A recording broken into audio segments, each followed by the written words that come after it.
मार्च 2025 को एक खतरनाक एस्केलेशन का गवाह बना। यमन के हौथी रेबल्स, जो सऊदी लीड कोalition के साथ एक लंबी लड़ाई लड़ रहे हैं, ने इजरायल पर एक डेयरिंग मिसाइल अटैक किया। ये अटैक बैलिस्टिक और हाइपरसोनिक मिसाइल्स दोनों का यूज करके चल रहे रीजनल टर्मोइल में एक बहुत बड़ा एस्केलेशन था। हौथियों ने दावा किया कि उनके मिसाइल्स ने इजरायल के अंदर टारगेट्स को सक्सेसफुली हिट किया, लेकिन इजरायली अथॉरिटीज ने इस दावे को रिजेक्ट कर दिया। इस गोलीबारी ने रीजन में टेंशन को नई ऊंचाइयों पर पहुंचा दिया है, जिससे इंटरनेशनल कंसर्न बढ़ गई है और एक वाइडर कॉन्फ्लैग्रेशन का डर पैदा हो गया है। गाजा में इजरायल और हमास के बीच चल रहे कॉन्फ्लिक्ट की वजह से ऑलरेडी वॉलेटाइल सिचुएशन और कॉम्प्लिकेटेड हो गई है। पैलेस्टीनियन कॉज के साथ सॉलिडारिटी का दावा करते हुए हौथियों ने बार बार इजरायल को टारगेट करने की धमकी दी है।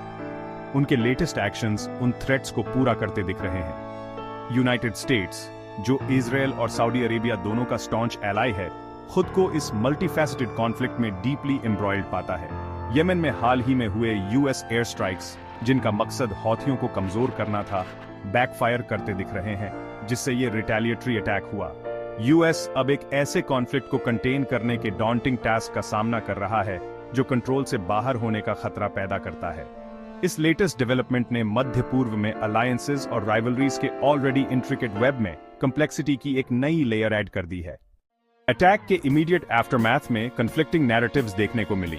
हौथियों ने अपने स्पोक्सपर्सन याहिया सरी के थ्रू बोल्डली डिक्लेयर किया कि उनकी सोफिस्टिकेटेड हाइपरसोनिक मिसाइल, जिसे पैलेस्टाइन 2 कहा जाता है, ने अपने इंटेंडेड टारगेट को हिट कर दिया है। हालांकि इस दावे को इजरायली ऑफिशियल्स ने स्विफ्टली काउंटर कर दिया। इजरायल ने कहा कि दोनों मिसाइल्स, बेन गुरियन एयरपोर्ट पर निशाना साधा गया बैलिस्टिक मिसाइल और सदर्न जाफा में एक मिलिट्री इंस्टॉलेशन को टारगेट करने वाला हाइपरसोनिक मिसाइल, उनके आयरन डोम डिफेंस सिस्टम द्वारा सक्सेसफुली इंटरसेप्ट और न्यूट्रलाइज कर दिए गए थे। इन अकाउंट्स के बीच का स्टार्क डिस्क्रेपेंसी युद्ध के कैओटिक और अक्सर ओपेक थिएटर में सच्चाई का पता लगाने की डिफिकल्टी को हाईलाइट करता है। क्लियर और इंडिपेंडेंटली वेरिफाइबल एविडेंस के बिना हौथी अटैक की एफिकेसी और किसी भी डैमेज की एक्सटेंट को डेफिनेटिवली डिटरमिन करना मुश्किल है।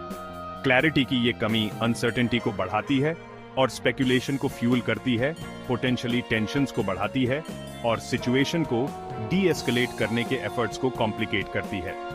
इंटरनेशनल कम्युनिटी ने रिस्ट्रेंट की कॉल की है और सभी पार्टी से फर्दर प्रोवोकेशन से बचने का आग्रह किया है। हौथियों के सक्सेसफुल स्ट्राइक के दावों के बावजूद इजरायल के अंदर किसी कैजुअल्टी की रिपोर्ट नहीं हुई।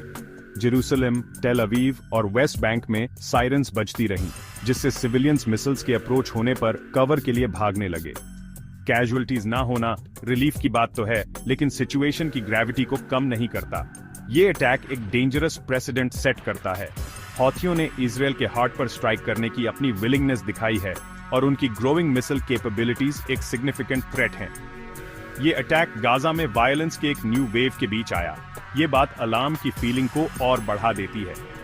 इंटरनेशनल कम्युनिटी ने हूती अटैक की राउंडली कंडेम की है और हॉस्टिलिटीज को इमीडिएटली सीज करने की कॉल की है। यूनाइटेड नेशन सिक्योरिटी काउंसिल ने एस्केलेटिंग क्राइसिस को एड्रेस करने के लिए एक इमरजेंसी सेशन कन्वीन की, लेकिन एक डिवाइडेड इंटरनेशनल कम्युनिटी को आगे का रास्ता तय करने के लिए कॉमन ग्राउंड खोजने में स्ट्रगल करना पड़ा। Section 4 Gaza connection. इजरायल पर हुए हूथी मिसाइल स्ट्राइक को आइसोलेशन में नहीं देखा जा सकता।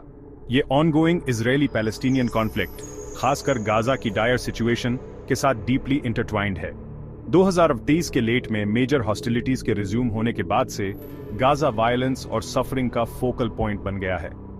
गाजा पर इजरायली स्ट्राइक्स के रिसेंट एस्केलेशन के रिजल्ट में पैलेस्टीनियन कैजुअल्टीज की स्टैगरिंग नंबर ने पूरे रीजन में आउटरेज और रिजेंटमेंट की फ्लेम्स को फ्यूल किया है। पैलेस्टीनियन कॉज के चैंपियंस के रूप में खुद को प्रेजेंट करते हुए हौथियों ने इस सेंटिमेंट का यूज अपने एक्शंस को जस्टिफाई करने के लिए किया है।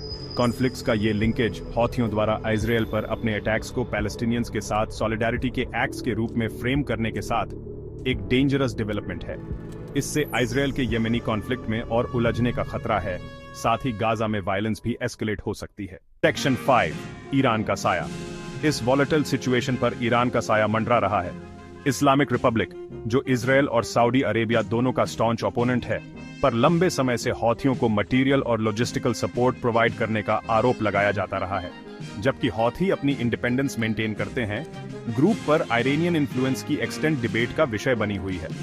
कुछ वेस्टर्न एनालिस्ट्स का मानना है कि ईरान ने रीसेंट मिसाइल अटैक की प्लानिंग और एग्जीक्यूशन में डायरेक्ट रोल प्ले किया, जबकि अदर्स का तर्क है कि हौथियों ने ऑटोनोमसली काम किया। ईरानियन इन्वॉल्वमेंट की डिग्री चाहे जो भी हो, तेहरान के मेडलिंग के स्पेक्टर ने टेंशंस को और बढ़ा दिया है। यूनाइटेड स्टेट्स, जो ईरान पर रीजन को डिस्टेबलाइज करने का आरोप लगाता है, ने स्ट्रॉन्ग रेटरिक और फर्दर सैंक्शंस की थ्रेट्स के साथ रिस्पॉन्ड किया है।